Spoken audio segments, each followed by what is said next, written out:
पहला क्वेश्चन आपकी स्क्रीन पर। हाँ जी, बताइए। ए में, बी में, सी में, डी में सेंटेंस बिल्कुल ठीक लगता है तो आपका डी सेक्शन होगा।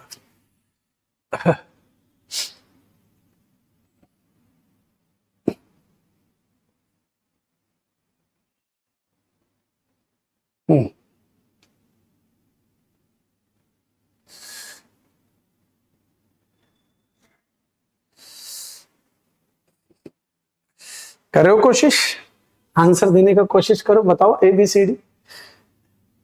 हाँ जी, करे कोशिश करो, कोशिश करो। तो देखो मीनिंग बता रहा हूं, पहले मीनिंग बताऊं फिर उसके बाद आंसर बताता हूं। द प्रेजेंट सेंचुरी, जो प्रेजेंट सेंचुरी जो है, अरे बाप रे कहां जा रहा है भाई, ए भाई यही रहे ना भाई, कहां जा रहा है भाई। तो क्या कहता है, जो प्रेजेंट सेंचुरी है उसको चुनौतियां हैं उसके सामने। प्रेजेंट सेंचुरी जो थ्रेट्स, उसके सामने चुनौतियां हैं किस चीज की, इन्वायरमेंट की। और इन्वायरमेंट के अंदर इंक्लूडेड है, ये इन्वायरमेंट की जो चुनौतियां हैं उसको डिस्क्राइब कर रहा है। ये एंटीसीडेंट है, ये इसका डिस्क्रिप्शन। तो एनवायरमेंट के अंदर क्या क्या चीज है, विच इंक्लूड इंटरफेयरिंग स्पीशीज, कि हम स्पीशीज को इंटरफेयर कर रहे हैं। ये एनवायरमेंट के लिए चुनौती है प्रेजेंट सेंचुरी की। हम क्या कहते हैं, किसकी बात कर रहे हैं, जो बीमारियां बढ़ती जाती, जैसे अभी अभी क्या आ गया, कोरोना आ गया, पोल्यूशन आ गया। ये चुनौतियां हैं एनवायरमेंट के लिए। एंड बॉइलिंग टेम्परेचर, जो टेम्परेचर बॉइल होता जा रहा है, ये चुनौतियां हैं। तो क्या कहता है, थ्रेट्स टू आवर एनवायरमेंट। तो जो हमारे एनवायरमेंट के अंदर ये सब चीज है, वर पुटिंग, और ये सब चीजें वर पुटिंग वाइल्ड लाइफ को। तो ये जो चीजें, ये जो थ्रेट्स है, ये जो थ्रेट्स है वो पुट कर रही है, डाल रही है वाइल्ड लाइफ को, पॉपुलेशंस को एट पेरिल। पेरिल मतलब समाप्ति की ओर, पेरिल मतलब समाप्ति की ओर डाल रही है। तो बेटा एरर इसके अंदर नाउन एरर है, मीनिंग बता दिया। इसके अंदर नाउन एरर है और एब्स्ट्रैक्ट नाउन, और एब्स्ट्रैक्ट नाउन है पॉपुलेशन। जो पॉपुलेशन है, जनसंख्या, ये कलेक्टिव नाउन है। पॉपुलेशन सभी को मिलाकर एक, सारी पॉपुलेशन की एक की बात कर रहा है।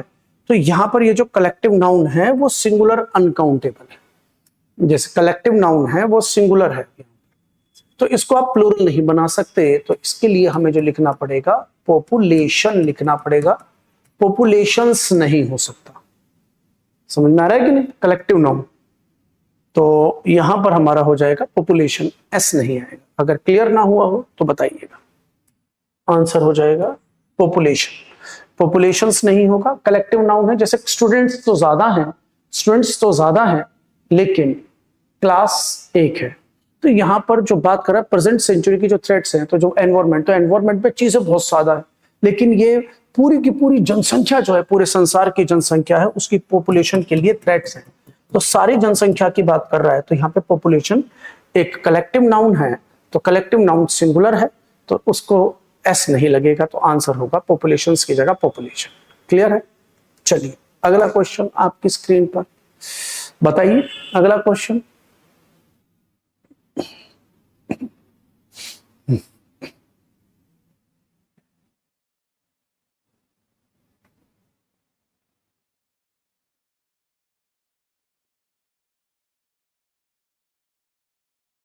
विच इंक्लूड, तो इन्वायरमेंट विच इंक्लूड, तो ध्यान दे जो थ्रेट्स है ना यहाँ पे करेक्टिव और इन्वायरमेंट के लिए जो थ्रेट्स है, तो जिसके अंदर शामिल है, विच इंक्लूड क्या क्या शामिल है। तो विच इंक्लूड जिनके अंदर शामिल है, ये इंटरफेयरिंग स्पीशीज शामिल है, इसके अंदर एलिमेंट्स शामिल है, इसके अंदर बॉइलिंग टेम्परेचर शामिल है। तो मतलब इनके अंदर ये सब चीजें शामिल है, ये उनकी बात कर, ठीक है, इंक्लूड। अगला बताओ, do you want to join us for lunch? I am sorry, my physics class will start at 1 PM and doesn't finish till 3 PM।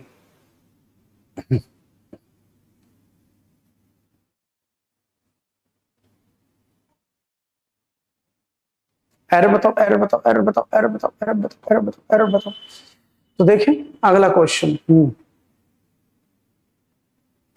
देखो मैं बात बता रहा हूं, इसके अंदर देखे तो do you want to join us for lunch, I am sorry, किसी ने पूछा कि भाई क्वेश्चन पूछा, do you want to join us for lunch, क्या तुम क्वेश्चन पूछ रहा है क्या तुम हमें लंच के लिए ज्वाइन करना चाहते हो। उसने कहा आई एम सॉरी, तो उसने आंसर दे दिया कि ना भाई नहीं कर सकता। अब ये रीजन दे रहा है, कह रहा क्यों नहीं कर सकता, क्यों नहीं कर सकता, और कब की बात कर रहा है, do you want to join us for lunch, कि लंच के लिए चलोगे। तो ऐसे उन्होंने मना कर दिया, मना कर दिया। अब क्यों मना कर दिया, अच्छा ये बात हुई कब की होगी, ये बात हुई होगी मॉर्निंग की, ये मॉर्निंग की बात हुई होगी। उसने कहा कि भाई हम लंच करने चलेंगे दोपहर के समय पर, क्या तुम ज्वाइन करोगे, तो मींस बात जनरली फ्यूचर की कर रहा है, फ्यूचर की कर रहा है।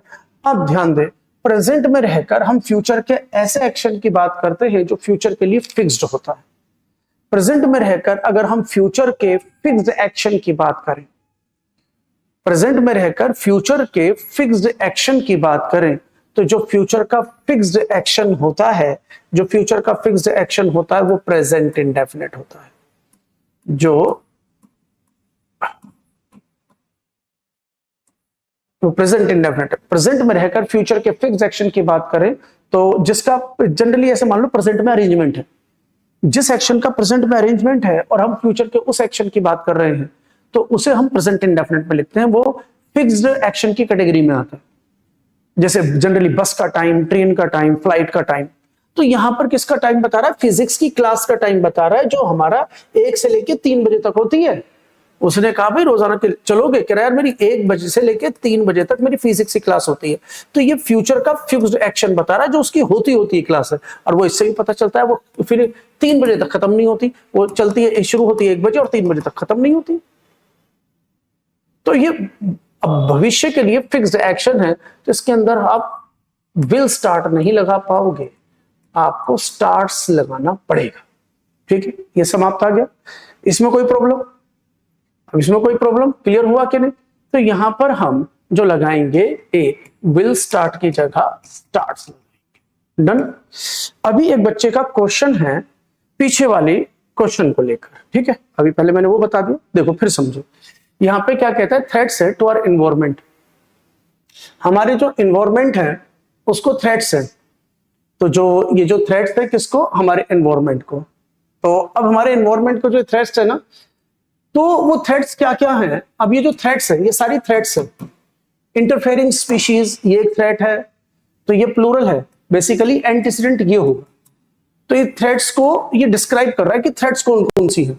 इस थ्रेट्स के अंदर इंक्लूड है, इस थ्रेट्स के अंदर इंक्लूड है ये सारी चीजें। तो थ्रेट्स हमारी ज्यादा है, हमारे लिए जो चुनौतियां हैं वो ज्यादा है। तो अब अगर हमारा थ्रेट्स प्लूरल है तो हमारा इंक्लूड भी प्लूरल बनेगा। समझ में आ गया कि नहीं, हमारा इंक्लूड भी प्लूरल बनेगा। डन, अब तो ठीक है। चलिए 2 क्वेश्चन हो गए, अब आते हैं अगले क्वेश्चन पर, क्वेश्चन नंबर 3।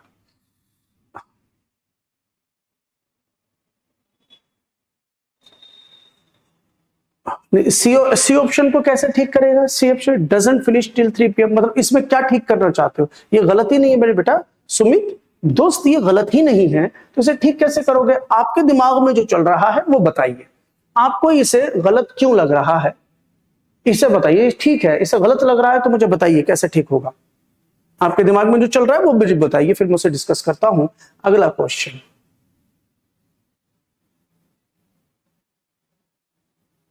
बेटा मैंने बताया तो सही, फिर नियम टूट जाएगा ना।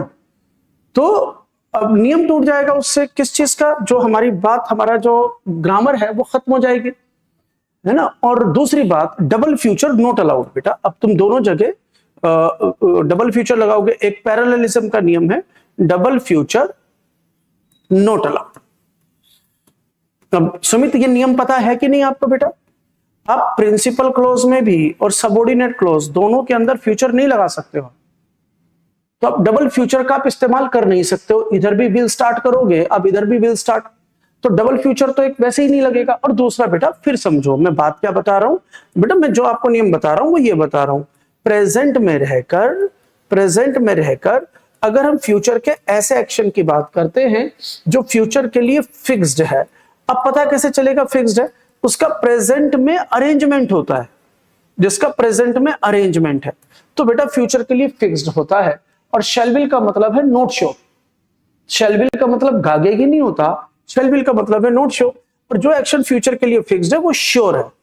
वो श्योर है तो उसे आपको प्रेजेंट इंडेफिनिट बनाना पड़ेगा।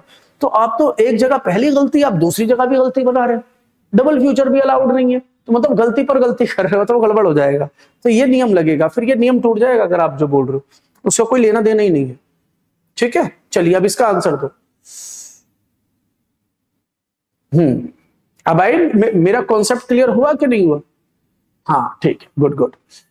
तो she rarely approached nobody to talk about the problems that she was facing. Error बताओ।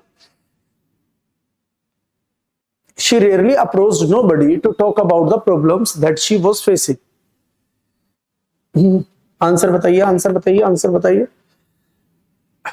इसका जो आंसर एरर आया है ना बेटा, ये होगा सुपरफ्लुअस। एक बात को दो बार नहीं मेंशन कर सकते, सुपरफ्लुअस। ये जो रेयरली है ना बेटा, रेयरली का मतलब होता है अनूठा, बहुत कम होने वाला। तो ये जो है ये सेमी नेगेटिव वर्ड है, it is a semi negative word. ये सेमी नेगेटिव वर्ड है, और जो सेमी नेगेटिव वर्ड है तो उसके साथ आप दूसरा नोट नहीं लगा सकते। अगर आप नोबडी में से, देखो इसमें भी नोट इसमें भी नोट, तो ये गलत हो गया। तो नोबडी में से नोट लगाओगे, नोट निकाल दोगे तो ये बन जाएगा एनीबडी। ऐसे ठीक करना है तो इसमें नोट है, इसमें से नोट निकाल दो। अगर मैं इसमें से नोट निकालूंगा तो नोबडी बन जाएगा एनीबडी, नोबडी बन जाएगा एनीबडी। अगर ये बात समझ में आई तो जो आंसर है तो ये नोबडी की जगह हमें एनीबडी लिखना पड़ेगा। C answer. ठीक है, चलिए अगला क्वेश्चन स्क्रीन पर आपकी बताइए। If things were not going to be normal after the pandemic, mankind will have to accept the new normal. New normal. बताइए क्या कहना चाह रहे हैं?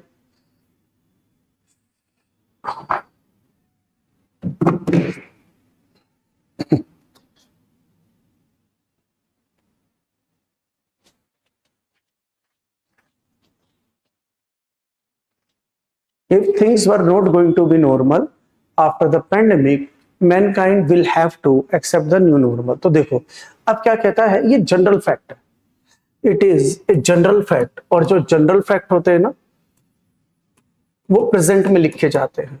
जो जनरल फैक्ट्स होते हैं वो प्रेजेंट में लिखे जाते हैं, पास्ट में नहीं, वो प्रेजेंट टेंस में लिखे जाते हैं जनरल फैक्ट्स।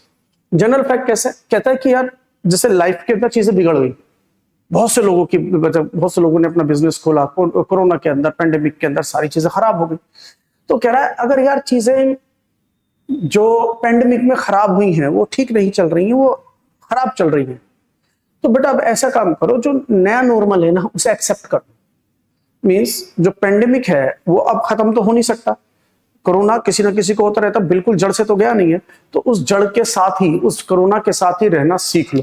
तो जो हमारा न्यू नॉर्मल है उसके साथ जीना सीख लो। तो ये एक जनरल फैक्ट है, इसके अंदर पास्ट की किसी घटना को डिस्कस नहीं कर रहे, तो ये जनरल फैक्ट है। तो यहां जनरल फैक्ट है तो वर्ब की जगह आर होगा प्रेजेंट में। If things are not going to be normal, चीजें अगर सही नहीं हो रही हैं आफ्टर द पेंडेमिक, पेंडेमिक के बाद, तो जो मानव जाति है ना will have to accept the new normal, तो उन्हें नया नॉर्मल एक्सेप्ट कर लेना होगा।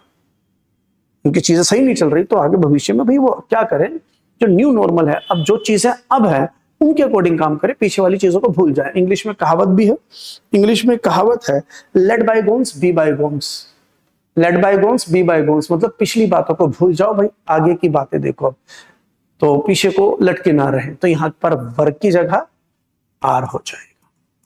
तो ये जो बात कर रहा है, जनरल फैक्ट की बात कर रहा है, उसे आप प्रेजेंट टेंस में लिखेंगे। ठीक, चलिए अगला क्वेश्चन आपकी स्क्रीन पर। This will be most difficult of the adjustment we have to make because we have been used to spending a lot of guest.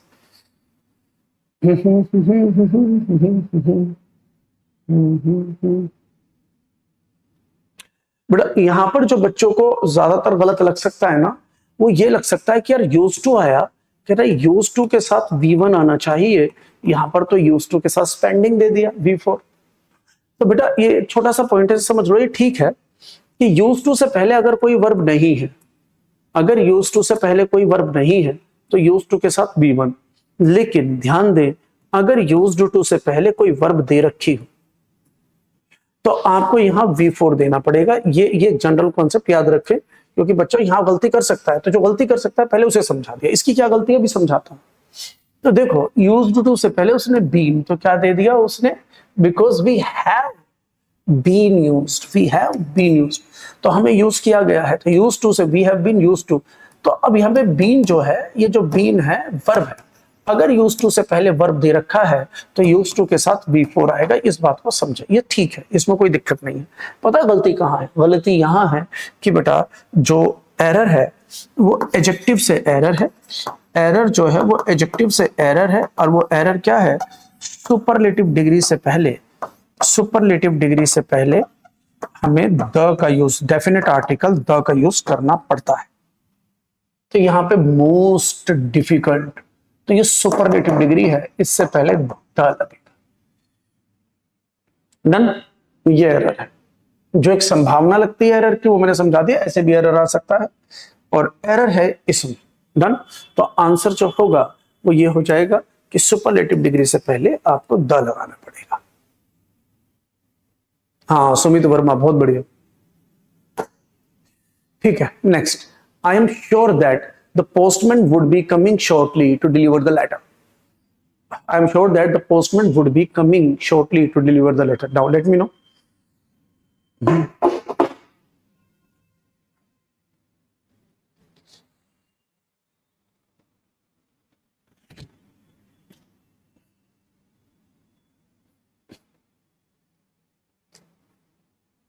चलिए अब देखिए जरा, अब यहां पर जो होगा, यहां पर जो एरर होगा वो वुड नहीं होगा, यहां पर विल होगा। यहां पर जो एरर है वो मॉडल एरर है। यहां पर हम कह सकते हैं मॉडल एरर भी कह सकते हैं, या हम कह सकते हैं future tense error. Future tense error दोनों तरीके से समझो। बेटा पहले तो ये समझ लो, मॉडल के रूप में जो शैल विल होता है, जो शैल विल होता है ये फ्यूचर का एक प्लान होता है। शैल विल जो होता है प्रोबेबिलिटी होती है, फ्यूचर में जो एक्शन होने वाला है उसकी संभावना को बताता है। प्रोबेबिलिटी एक संभावना को बताता है। ये किसी का इंटेंशन, किसी का इरादा हो सकता है, ये किसी का इरादा हो सकता है, मतलब और ऐसे समझ लो ये प्रिडिक्शन हो सकता है। हम भविष्य के लिए कोई बात कह रहे हैं, ये प्रिडिक्शन हो सकता है। इस अवस्था में हम शैल विल लगाते हैं। और अगर मैं वुड की बात करूं इस कॉन्टेक्स्ट में जहां पर हमें कंफ्यूजन हो सकती है कि मैं वुड लगा दूंगा आगे आ गया, तो वो उस कॉन्टेक्स्ट में वुड की बात करें, क्योंकि वुड के कई यूजेस हैं, वुड के बहुत सारे यूज हैं, उनमें से मैं एक यूज बता रहा हूं जो इस कॉन्टेक्स्ट के अंदर कंफ्यूजन क्रिएट कर रहा है। तो उस कंफ्यूजन को रिमूव करने के लिए मैं वुड का वो यूज बता रहा हूं जो इससे कनेक्टेड है। तो अब क्या कहता है वुड, अगर मैं वुड की चर्चा करूं तो वुड बताता है भविष्य के लिए हाइपोथेटिकल सिचुएशन। हाइपोथेटिकल सिचुएशन ऐसी होती है कि हाइपोथेटिकल सिचुएशन ऐसी होती है जो भविष्य के लिए, कि हम भविष्य के ऐसे एक्शन को बोलते हैं जो कुछ घटित नहीं होगा, ना तो किसी का वो प्लान है, ना किसी की संभावना है, ना किसी का इरादा है, ना किसी का प्रेडिक्शन है। हाइपोथेटिकल कंडीशन कि भविष्य में शायद ऐसा होगा। हम ऐसे बोल देते हैं कि प्रेजेंट की सिचुएशन को देख के भविष्य को कह देते हैं। भाई किसी को देखकर हमने कहा कि अगर उसको मेडिसिन का अच्छा आइडिया है तो हम बोल देंगे यार ये तो डॉक्टर बनेगा। अगर किसी को मेडिसिन का अच्छा आइडिया है, उन्होंने आर्ट्स से पढ़ाई कर रखी है और वो मतलब ग्रेजुएशन कर रहा है, वो क्या कहते हैं आर्ट साइड से ग्रेजुएशन कर रहा है ना, तो अगर वो आर्ट साइड से उसने पढ़ाई करी है तो डॉक्टर तो बनेगा नहीं, लेकिन उसे मेडिसिन का आइडिया है, तो हम जनरली ऐसे बोलते हैं वो तो डॉक्टर बनेगा। तो ना तो ये प्रोबेबिलिटी है, ना इंटेंशन है, ना फ्यूचर प्लान है। तो उस कंडीशन में हम वुड लगाते हैं। तो देखो यहां विल लगेगा, क्योंकि उसने कहा I am sure that the postman will be coming shortly to deliver the letter. तो ये आई एम श्योर बोल के ये प्रोबेबिलिटी, संभावना जता रहा है किसकी, पोस्टमैन के आने की। ये पोस्टमैन के आने की संभावना जता रहा है, हाइपोथेटिकल सिचुएशन नहीं है, ये पोस्टमैन के आने की संभावना को बता रहा है, संभावना को बता रहा है। तो हम यहां पर वुड की जगह विल लगाएंगे। क्लियर हुआ? चलिए ये एरर है, अगर आपको कोई डाउट है तो पूछ लो, कंफ्यूजन मैंने दूर कर दिया है। डन बेटा? चलिए अगला क्वेश्चन आपकी स्क्रीन पर, the historians are great asset to the field of academy. कहते जो एकेडमिक्स है, एकेडमिक की जो हमारी फील्ड है उसके अंदर जो उसके अंदर जो हमारे हिस्टोरियंस होते हैं, जो हिस्टोरियंस हैं, उनका बहुत बड़ा योगदान है। वो हमारे लिए एसेट्स है, वो हमारे लिए एक संपत्ति के रूप में है इस फील्ड के अंदर, हिस्टोरियंस। तो बेटा मैं आंसर अगर बोलूंगा तो यहां से द हटेगा, द हटेगा, आंसर सी। अब द क्यों हटेगा बेटा? द जो लगता है ना, ये डेफिनेट आर्टिकल के लिए लगता है, मतलब डेफिनेट आर्टिकल होता है, ये डेफिनेट नाउन के लिए लगता है।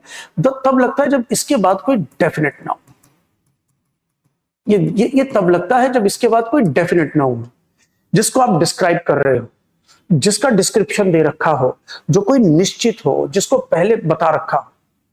बेटा यहाँ पे जो हिस्टोरियंस है, वो हिस्टोरियंस सभी की बात कर रहा है, 1 2 10 20 50 या डेफिनेट हिस्टोरियंस की बात नहीं कर रहा।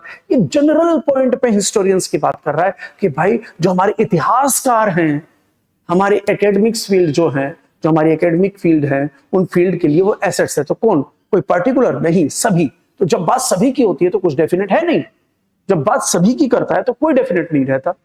तो अगर बात सभी की कर रहा है तो इसका मतलब है ये ऑल हिस्टोरियंस की बात कर रहा है, ऑल, सभी की।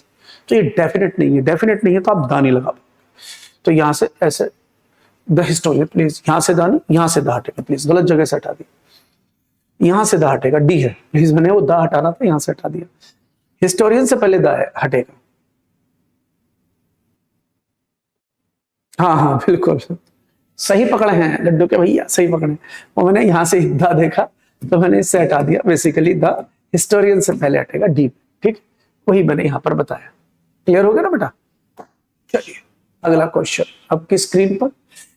तो इसके अंदर है ना बेटा, क्वेश्चन ऐसे दिया हुआ था, कोई इसके अंदर वही नहीं था, कहें तो इंस्ट्रक्शंस नहीं थी कि करना क्या है, बस ऐसे ही दिया हुआ था। 2023 में आया हुआ है क्वेश्चन है, टीयर 1 का।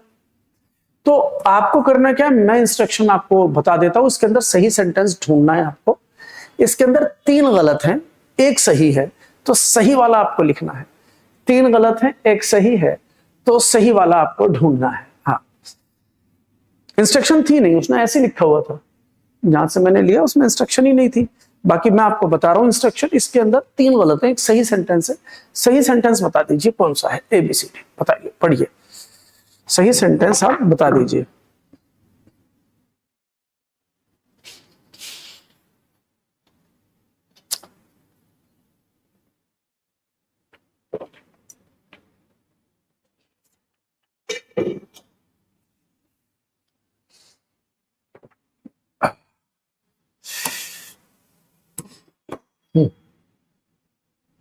तो देखो पहला, the warrior was waiting for an right, इसने बोला एन राइट। तो बेटा कॉन्सोनेंट साउंडिंग वर्ड के साथ एन नहीं है, गलत हो गया, तो ए है।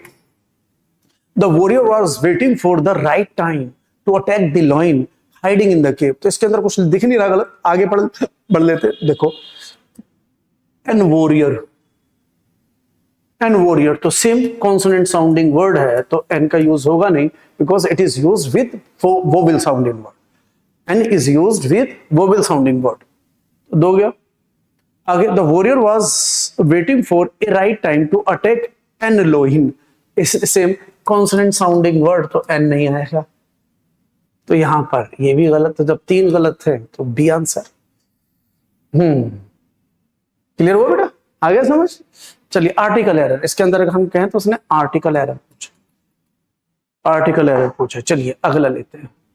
We hardly knew nothing about the manager who had recently join.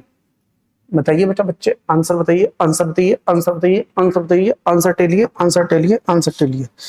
Late me know the answer.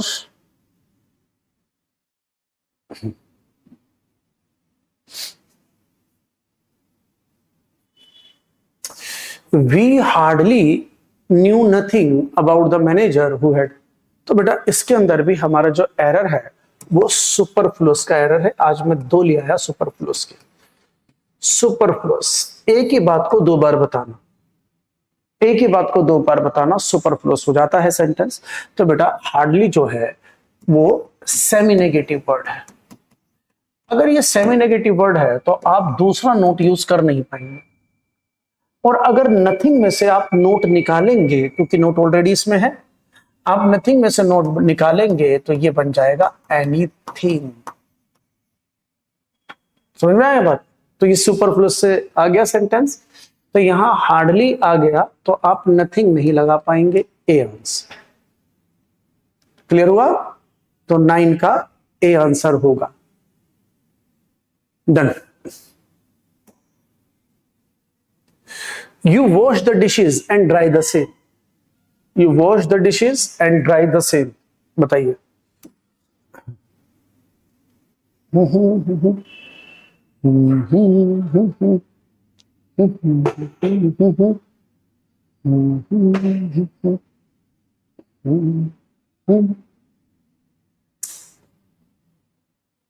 Error बताओ, एरर बताओ, एरर बताओ। 10 का You wash the dishes and dry the same. You wash the dishes and dry the same. बताइए।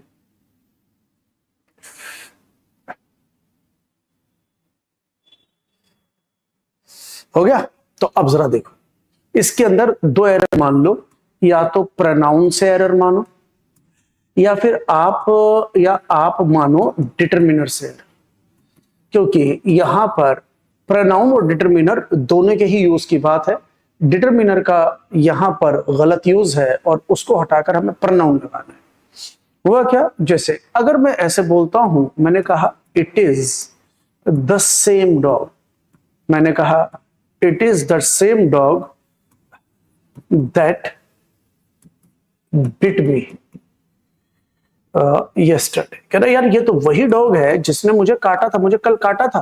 कह रहा ये तो वही डॉग है जिसने मुझे कल काटा था, ये तो वही डॉग है। तो अब आप जरा देखिए इधर इस सेंटेंस के अंदर हम क्या कर रहे हैं, हम द सेम जो कि डिटरमिनर है, हम इस नाउन को डिटरमाइन कर रहे हैं। डिटरमिनर का काम है नाउन को डिटरमाइन करना, और डिटरमिनर के बाद एक नाउन आना जरूरी है बेटा।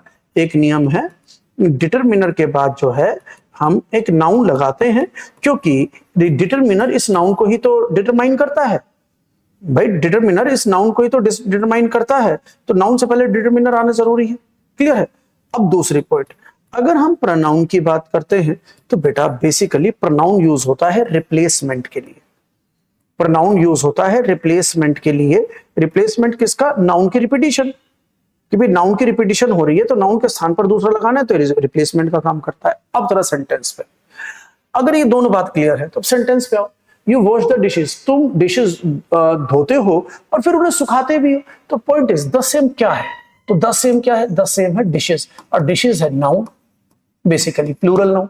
तो बेटा ये है डिटरमिनर। अब डिटरमिनर के बाद एक तो नाउन नहीं है, पॉइंट नंबर 1। डिटरमिनर के बाद एक तो नाउन नहीं, और दूसरा ये डिशेज की रिपीटिशन को खत्म करने के लिए हमने डिटरमिनर लगा दिया। ए भाई हमें रिप्लेसमेंट देना है तो डिशेज की रिपीटिशन को खत्म करना है तो हम डिटरमिनर क्यों लगाएंगे? डिशेज की रिपीटिशन को खत्म करना है तो हमें प्रोनाउन लगाएंगे। तो यहाँ पे द सेम न लगाकर हमें देम लगाना पड़ेगा। देम, तो द सेम की जगह पर देम। ये मैं पूरा सारा हटाकर इतना कह रहा हूं, द सेम हटाकर डन कर दो, क्योंकि डिटरमिनर के बाद नाउन भी नहीं है और नाउन की रिपीटिशन दूर कर रहे हो, तो मुझे यहाँ प्रोनाउन चाहिए होगा, और देम प्रोनाउन है क्योंकि ये प्लूरल नाउन है। अब बताइए क्लियर हुआ कि नहीं?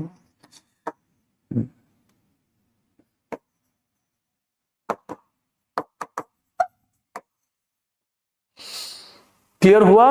ओ लल्ला, सही बताइए। सही है, ठीक है। अगला क्वेश्चन आपकी स्क्रीन पर, क्या कह रहे हो आप? सर जैसे वर्ब में या ए से लगा हो।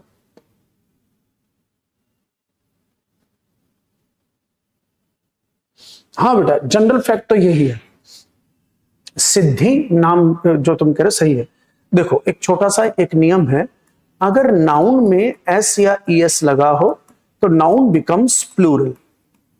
ये जनरल फैक्ट है कि अगर हमने बॉय लिखा और अगर मैंने उसमें एस लगा दिया तो नाउन में अगर एस लगेगा तो ये प्लूरल बन गया। बट ऑन द कॉन्ट्रेरी, अगर हम वर्ब में एस या ईएस लगाते हैं, अगर हम वर्ब में एस या ईएस लगाते हैं तो इट बिकम्स सिंगुलर। वर्ब में एस और ईएस लगाते हैं तो इट बिकम्स सिंगुलर। जैसे गो, तो गो प्लूरल वर्ब है, लेकिन अगर मैंने एस या ईएस, इसमें ईएस लगेगा, ईएस लगा दिया तो ये सिंगुलर। तो ध्यान रखें, नाउन में एस या एस लगेगा तो प्लूरल, वर्ब में एस और एस लगेगा तो सिंगुलर। तो ये जनरल फैक्ट है, ठीक है। यही पूछ रहे थे आप कुछ और? सिद्धि सिद्धि जी, आपने जो पूछा मैंने रिप्लाई कर दिया। अब मैं आता हूं अपने क्वेश्चन पर। तो as a nation India is a united country and shall always remain so. As nation, तो देखो बेटा सेकंड तो गलत है, सेकंड तो गलत है। तो क्यों गलत है? क्योंकि सिंगुलर काउंटेबल नाउन से पहले हमें ए मतलब आर्टिकल देना पड़ेगा। तो यहां पर आर्टिकल नहीं है, यहां पे ए या देना पड़ेगा, ए या द देना पड़ेगा जरूरत के अनुसार। कुछ भी नहीं है तो गलत है बेटा। इसको ऐसे समझ लो, अगर मैं ऐसे बोलूं आई एम टीचर, तो मैं ऐसे बोल नहीं पाऊंगा। अगर सिंगुलर काउंटेबल नाउन और डेफिनेट ना हो, सिंगुलर काउंटेबल नाउन और अगर डेफिनेट है तो द, इनडेफिनेट है तो हमें ए या एन लेना पड़ेगा। सिंगुलर काउंटेबल नाउन आप बिना आर्टिकल के नहीं लिख सकते। सिंगुलर काउंटेबल नाउन तो आप बिना आर्टिकल के लिए लिख सकते हैं, तो मतलब ये गलत हो गया। तो अब यहाँ पे ए नेशन, द नेशन और ए नेशन। सेंटेंस पढ़ लेते हैं। अब अगर हम सेंटेंस पढ़े तो हमें ये समझ में आ जाएगा मैं ए लगाऊं या द लगाऊं, क्योंकि नहीं यहाँ पर एरर लिया है ना, तो हो सकता है यहीं पर एरर। और देखो डिफरेंस भी यही है, यहाँ ए ले रहा है, यहाँ द और यहाँ ए। तो पहले ये जान लो कि जिस नेशन की बात कर रहा है वो डेफिनेट है, वो जनरल बात कर रहा है। ठीक है, अब क्या कहता है नेशन के रूप में, as a nation, as a nation, as the nation. India is a united country, India एक यूनाइटेड कंट्री है एंड शेल रिमेन सो। तो सो ने कैपिटल कर लिया, कैपिटल करने की जरूरत नहीं है, कैपिटल करने की जरूरत नहीं है, मतलब ये टाइपिंग एरर है ना, ये टाइपिंग एरर है। तो ये मीनिंग क्या है कि एक राष्ट्र के रूप में इंडिया एक यूनाइटेड कंट्री है और ये हमेशा यूनाइटेड ही रहेगी। तो पॉइंट इज, एक ये जनरल फैक्ट की बात कर रहा है, कोई डेफिनेट नहीं बना रहा, तो इसका मतलब है द लगा नहीं पाओगे, तो ये जनरल बात कर रहा है। तो एज ए नेशन ठीक है, तो as a nation India is a united, और यहां पे कहता है इंडिया एज एन यूनाइटेड। बेटा अब ये वर्ड जो है शुरू तो ये वोवेल से हो रहा है, लेकिन इसका जो प्रोनाउंसिएशन है वो या का है, और या जो होता है वो कॉन्सोनेंट साउंडिंग वर्ड है, या कॉन्सोनेंट साउंडिंग वर्ड है, तो इसके साथ एन नहीं ए आएगा। क्लियर हो गया? तो अब ये भी गया, अगर ये भी गया तो आंसर ए। तो आंसर अगर हमारा ए है तो ए में है, आंसर ये रहा। ए में दे रखा है, आंसर ये रहा। ठीक है बच्चे, चलिए आगे बढ़ते हैं। आर्टिकल एरर, इसमें भी आर्टिकल एरर। अगला ये क्वेश्चन आपकी स्क्रीन पर है बेटा, देख लो। He was always been a grumpy man, so I never liked him and avoided his company. Error बताओ, एरर बताओ। देखो क्वेश्चन के कॉन्सेप्ट को समझो, इसने पूछने का क्या तरीका लिया, उसको तरीके को समझो। उसने तरीका क्या लिया, उसने एक सेंटेंस लिया, एक सेंटेंस कह रहा है इसमें कहीं गलती है, और इस सेंटेंस को 4 हिस्सों में डिवाइड कर दिया। एक हिस्सा ले लिया उसने वॉज ऑलवेज बीन, एक लिया हिस्सा ये वॉज ऑलवेज बीन जो कि बी है।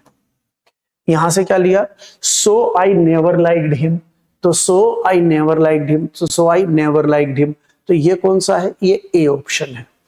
ठीक है, फिर उसने लिया एक ग्रम्पी मैन, तो इसके अंदर एक ग्रम्पी मैन, तो एक ग्रम्पी मैन कहां अंडरलाइन किया है, यहां, तो ये हमारा सी, तो हमारा सी ऑप्शन। फिर आगे उसने लिया एंड अवॉइडेड हिज कंपनी, तो एंड अवॉइडेड हिज कंपनी, तो ये हमारा डी है, तो ये डी। अब समझ लो सेंटेंस में अगर यहां गलती है बी में, तो आप बोलो कि भैया बी गलत है। आपको लगता है सी में गलती है, तो अगर आपको लगता है सी में गलती है, मतलब ग्रम्पी मैन में गलती है, तो इसका मतलब है सी गलत है। आपको लगता है सो आई नेवर लाइक्ड हिम, तो इसका मतलब है ए में गलती है, तो अगर ए में गलती है फिर आप इसे करो। आपको लगता है कि इस एंड अवॉइडेड हिज कंपनी, तो डी में गलती है, तो आप डी पे टिक करो। आप समझ में आ गया, फॉर्मेट क्लियर हो गया। तो बेटा इसके अंदर मैं बता दूं, तो मैं अगर बात करूं तो यहां आ रहा है वाज और बी दोनों, देखो यहां वाज भी आ रहा है, यहां बीन भी आ रहा है, तो बी की 2 फॉर्म लगा दी, गलत हो गया।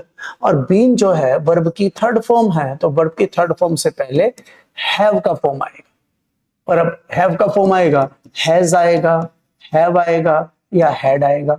तो बेटा एक छोटी सी बात, तो वैसे सब्जेक्ट वर्ब एग्रीमेंट के हिसाब से अगर ही है तो आपको या तो हैज लगाना पड़ेगा, है ना, और भैया पास्ट है तो हैड। तो अगर आप देखिए यहाँ वाज है, इससे पास्ट पता चल रहा है, और यहाँ लाइक्ड है, इससे पास्ट पता चल रहा है, और यहाँ अवॉइडेड है, इससे पास्ट पता चलता है, तो कह रहा है बात पास्ट की है। अगर बात पास्ट की है तो फिर आप हैव नहीं, हैज नहीं लगा पाओगे, आपको हैड बीन अवॉइडेड लगाना पड़ेगा। बी में एरर, तो यहाँ ये एरर है, वॉज की जगह हैड का यूज, वॉज की जगह हैड का यूज आएगा। क्लियर हुआ कि नहीं हुआ? अब मुझे बताओ, जल्दी जल्दी टाइप करके बताओ मुझे कि पॉइंट क्लियर हुआ कि नहीं हुआ। जल्दी जल्दी बताओ, यस और नो में पॉइंट क्लियर है कि नहीं। फिर अगला क्वेश्चन आपकी स्क्रीन पर। हाँ चलो, क्लियर हो गया, बढ़िया है।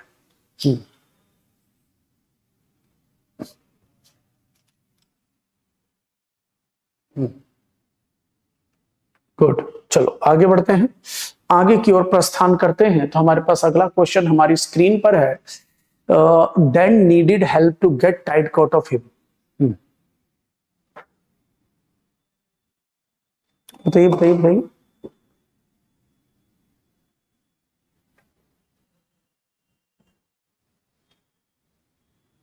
इसका मीनिंग क्या है? मीनिंग समझ में आ रहा है? इसकी हिंदी क्या कहना चाह रहा है? Dan needed help to get tight coat of him.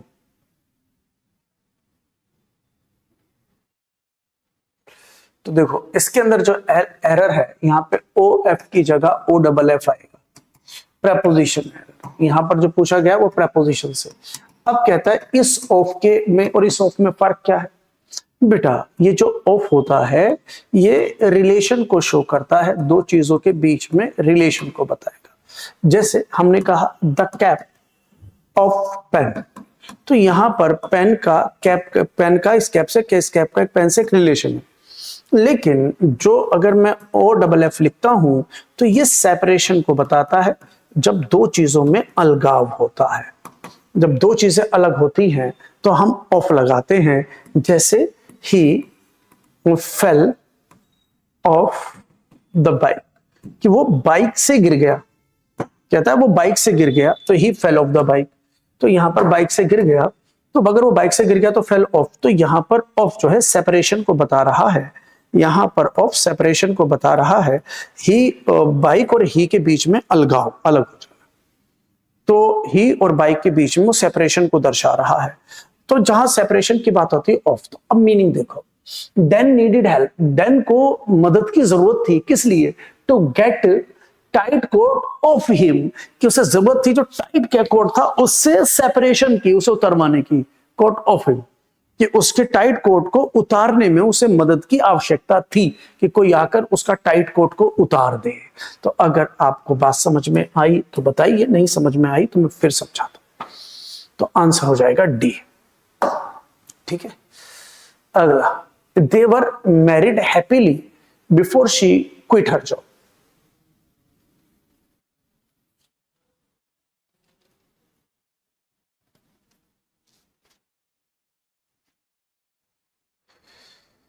बताइए बताइए, 14 का आंसर बताइए बेटा, 14 का आंसर बताइए।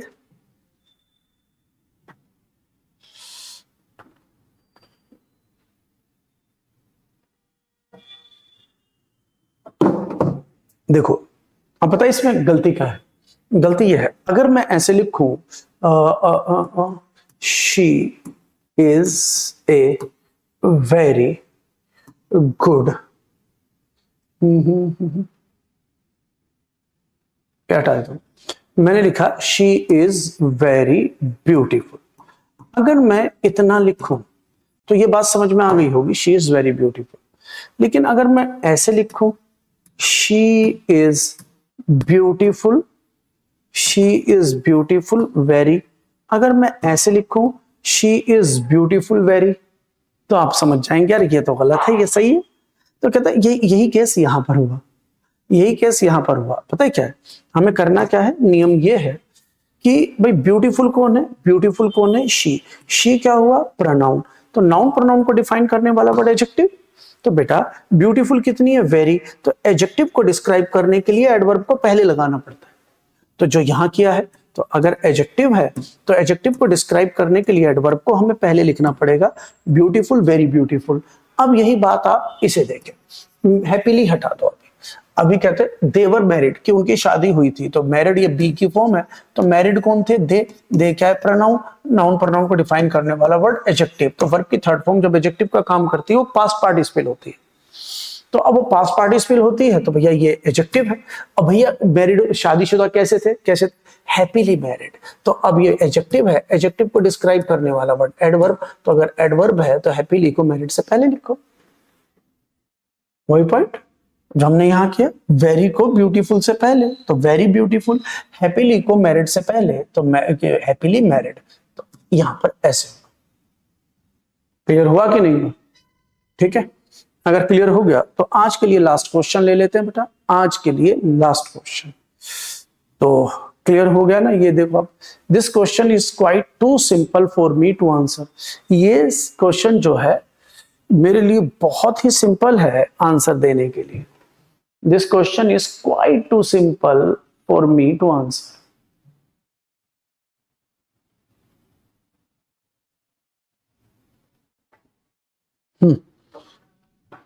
बताइए, देखिए अगर मैं यहां पे बात कर रहा हूं तो ये जो सिंपल है ये हमारा टू सिंपल, तो सिंपल क्या है, सिंपल है क्वेश्चन, और एक क्वेश्चन जो है ये नाउन है और नाउन को डिस्क्राइब करने वाला वर्ड एडजेक्टिव। अब कितना सिंपल, तो उसने सिंपल कह रहा टू भी बोल दिया, सिंपल को क्वाइट भी बोल दिया, मतलब एडजेक्टिव को डिस्क्राइब करने के लिए दो एडवर्ब लिख दिए तो गड़बड़ हो गई। तो कहता है एक ही एडवर्ब लिख दो, दोनों में से एक लिख दो, या तो ये लिखो या ये लिखो। तो एडजेक्टिव को डिस्क्राइब करने के लिए हमें एडवर्ब चाहिए, तो या तो टू लिख दो या फिर क्वाइट लिख दो, ये दोनों इकट्ठे आ गए, सुपरफ्लुअस हो गया, गलत हो गया, तो ये एडवर्ब से एरर है, तो क्वाइट टू में से एक लिखा जाएगा। डन। तो आज 15 क्वेश्चन। तो आज के लिए क्लास ओवर, कल मिलते हैं same time same place on the same channel, तब तक के लिए गुड नाइट, स्लीप टाइट।